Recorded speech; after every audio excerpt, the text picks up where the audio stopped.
Good morning students, कैसे हैं आप सभी। आज हम करेंगे स्पर्श कक्षा 10th का थर्ड चैप्टर मनुष्यता, जो मैथिली शरण गुप्त जी के द्वारा लिखा गया है। इसमें मैथिली शरण गुप्त जी मनुष्यता के बारे में बता रहे हैं कि मनुष्यता क्या होती है। ठीक है, तो इसकी व्याख्या मैं आपको करवा रही हूँ। तो ये हम पार्ट 2 भागों में करेंगे, ठीक है, क्योंकि काफ़ी बड़ा है, इसलिए ये 2 भागों में मैं इसको करवाऊँगी इसको। तो जैसे कि आपको दिखाई दे रहा है कि शब्दार्थ मैंने लिख दिए हैं, जो भी मुश्किल हैं, जो आपको आसानी हो जाएगी उसमें समझने के लिए, ठीक है।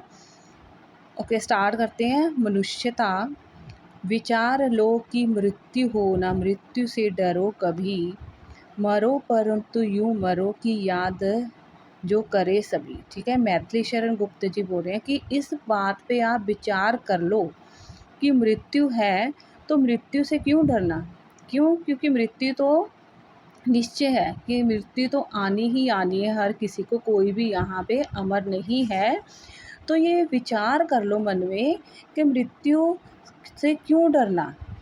मरो परंतु यूँ मरो, बोल रहे कि मरना तो है लेकिन ऐसे मरो कि सभी आपको क्या करें, याद करें। याद जो करे सभी, ठीक है, सभी आपको क्या करें, पूरी जिंदगी याद करें। हुई ना यूँ सुमृत्यु, तो वृथा मरे वृथा जिए। मैथिली शरण गुप्त जी बोल रहे हैं कि अगर हमारी मृत्यु सुमृत्यु ना हुई, मतलब दूसरों के हित के लिए ना हुई, तो ऐसी मृत्यु या जीवन का कोई फ़ायदा नहीं है। ऐसी हमारा जो जीवन है, हमारी जो मृत्यु है, वो क्या है, बेकार है। मरा नहीं वही की जो जिया ना आपके लिए।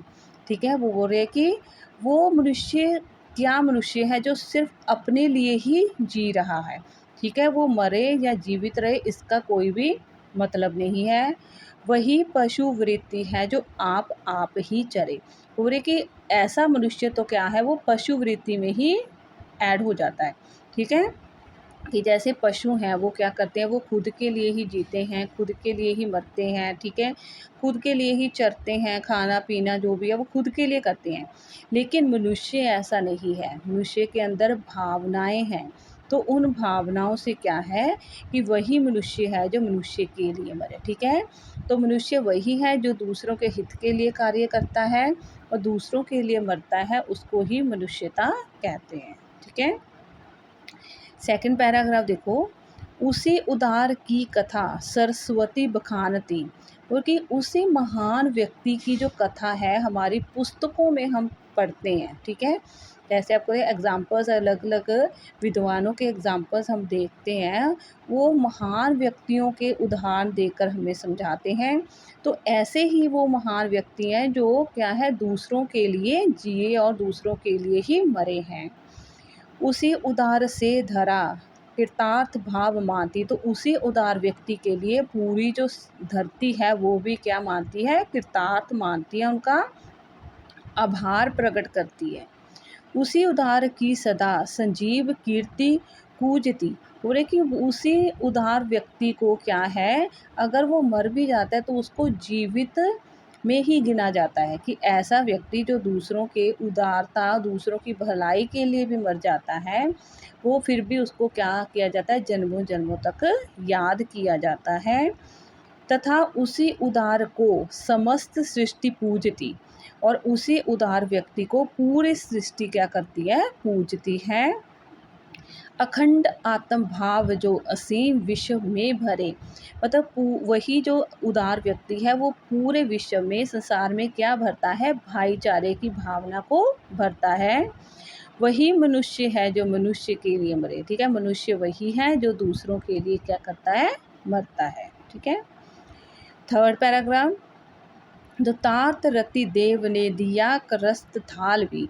इसमें क्या है, अलग अलग एग्जाम्पल्स देकर समझाया गया कि जो मनुष्य दूसरों के लिए काम करते हैं वो ही क्या होते हैं, महान होते हैं।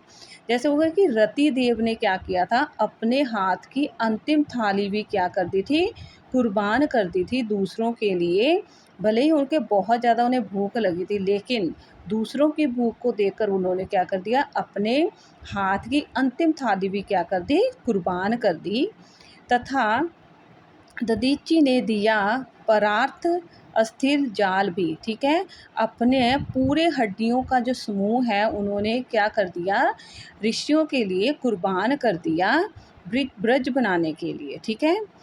उशीन क्षितिज ने सब मांस दान भी किया, ठीक है। उनिशर देश के राजा शिबी ने क्या किया था, अपने पूरे शरीर का क्या कर दिया था, मांस जो था वो कुर्बान कर दिया था, किसके लिए, कबूतरों की जान बचाने के लिए, ठीक है। सहर्ष वीर कर्ण ने शरीर चरम भी दिया, ठीक है। आपको पता है जैसे कर्ण को वरदान मिला हुआ था, शरीर के ऊपर उनके क्या था, एक कवच था कि उनको कोई भी मार नहीं सकता। तो उन्होंने क्या किया था, कर्ण ने कृष्ण जी को अपना वो शरीर का कवच क्या कर दिया था, दान कर दिया था। अनित्य देह के लिए अनादि जीव क्या डरे, और कि नश्वर शरीर के लिए ये जीव, ये मनुष्य क्यों डर रहा है। आपको पता है ना ये शरीर क्या है, एक ना एक तक ख़त्म हो जाना है और हमारी आत्मा परमात्मा में लीन हो जानी है, फिर मनुष्य क्यों इधर